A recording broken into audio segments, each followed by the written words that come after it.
Is Africa on the rise? Over the past 10 years, real income per person has increased by more than 30%, whereas in the previous 20 years, it shrank by nearly 10%. Africa is currently the world's fastest growing continent. Over the next decade, its GDP is expected to rise by an average of 6% a year. FDI has gone from $15 billion in 2002 to $46 billion in 2012. Many goods and services that used to be scarce, including telephones, are now widely available. By 2017, nearly 30% of households are expected to have a television set, an almost five-fold increase over 10 years. Nigeria produces more movies than America does. Filmmakers, novelists, designers, musicians, and artists thrive in a new climate of hope. Africa is on the rise, and this is only the beginning. I am Maya Hayakawa, and this is Politically Correct. Quick facts for interesting facts about Africa. Africa is the second largest continent in the world, covering a fifth of the Earth's total land area. Africa is the home of the human species. Early humans first migrated out of Africa into Asia probably about 2 million to 1.8 million years ago. Africa makes up about 15% of the world's population, providing home to about 1 billion people. A large percentage of the African population are under 30 years old.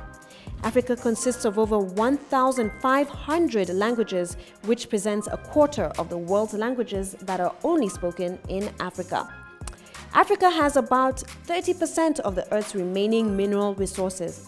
Nigeria is fourth largest oil exporter in the world and Africa's biggest oil producer, with about 2.2 billion barrels produced every day. The continent has the largest reserves of precious metals, with over 40% of gold reserves, over 60% of cobalt, and 90% of the platinum reserves.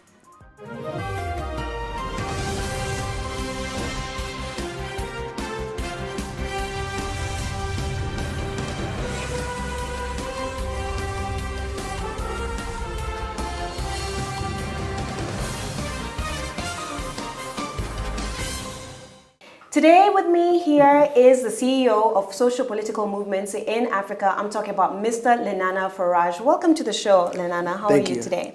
I'm doing well. Thank you so much for joining me today. I just want to get straight right into it. Sure. Now, your blog site, Socio-Political Movements in Africa. In a nutshell, what is it all about? Well, Socio-Political Movements in Africa started about 3 years ago. I was the president of the African Student Association in Oregon, United States.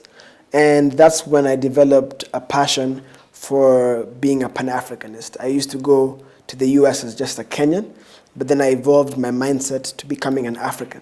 And when you become an African, you embrace all of Africa and every different aspect that Africa represents. We know that each country is different, but we all have a unique identity, which is being an African. So I decided to open a blog site to discuss some of the topics that shape and define Africa's growth.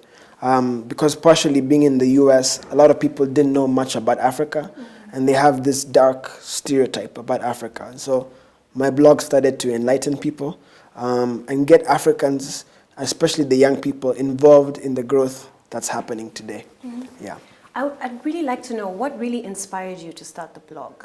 Was there a particular incident? Was it just, or did you just wake up one day and you're like, I'm going to start this blog site? Well, okay, for me, I realized that just encountering a lot of people, the things they would say about Africa, like, oh, do you live on huts? Do you guys live on trees? And I thought to myself, in the 21st century, that not many people have a lot of education on Africa, because if you rely on CNN or you rely on the news people to tell you about Africa, they're not going to show the positive side. They're going to show maybe wars, poverty and hunger, all these stereotypical things that people associate Africa with. And geographically, Africa is the second largest continent on the planet. So there's no single story to Africa. Yes, poverty exists.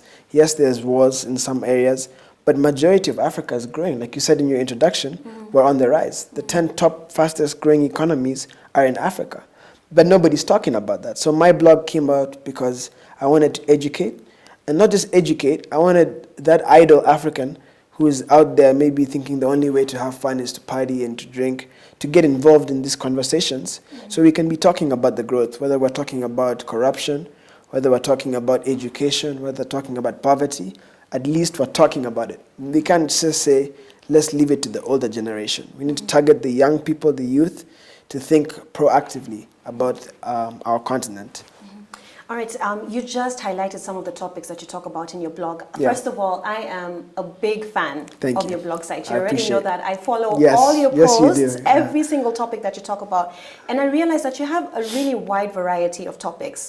Just to highlight some of the few, you talk about homosexuality, you know, the recent bill that was passed in the US, and you talk about homosexuality in Africa and how people are viewing that. And there's also racism and ethnocentrism, xenophobia attacks, justice, poverty, to insecurity. I mean, it's such a wide variety. What really inspires you? Where do you get these ideas, you know, to talk about certain topics in your blog?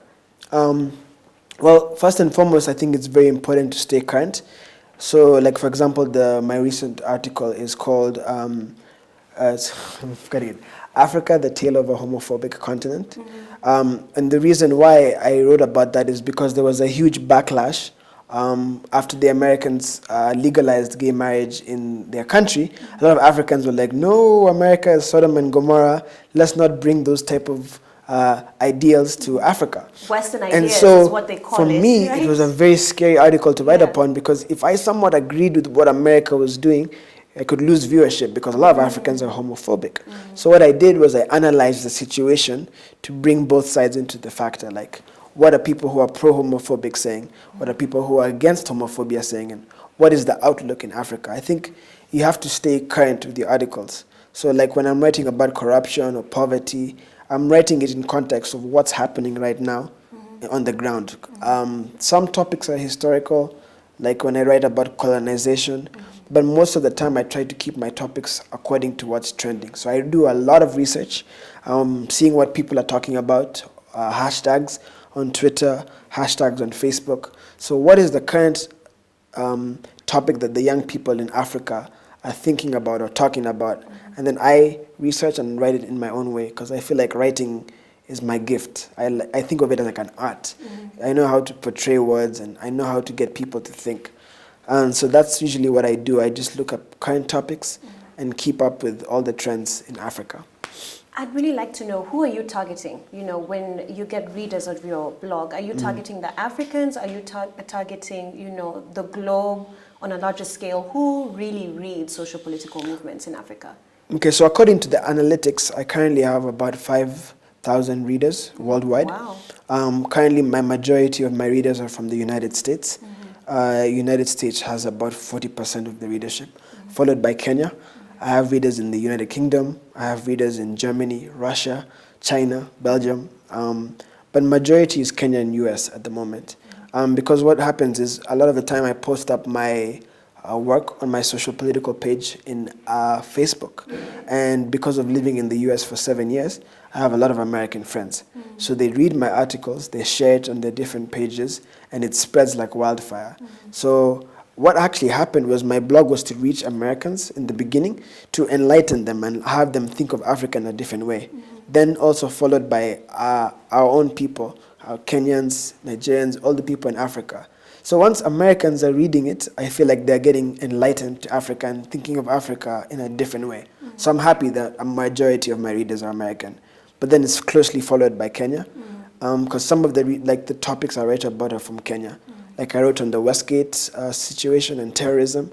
I've written about Al-Shabaab and the war on terrorism here in Kenya. So a lot of my readers can relate who are in Kenya. But it also reaches Africans as well, not just Kenyans. Nigeria, I have an article coming up on Boko Haram. So I like to keep my readership global. I don't want to be narrow-minded and just say, write about Kenya. A lot of people ask me, why don't you write about what's happening in Kenya? That makes more sense because you're in Kenya.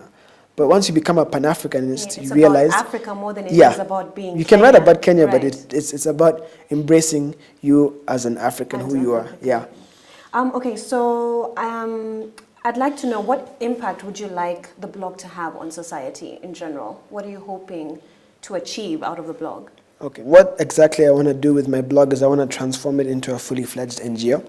I want to turn SPMA into more of an action product. So we're talking about these things in my writing, but we want to make it a community-based NGO where we go do things for our communities. So let's say, for example, education programs, providing books for students who do not have books in schools, providing water in areas where there's drought, basically being a resource-filled NGO where we don't just talk about the issues, we actually go about doing it. And especially I have a passion of bringing youth into my program so that there's no idleness. You know, the youth nowadays are stuck on drinking alcohol, partying a lot.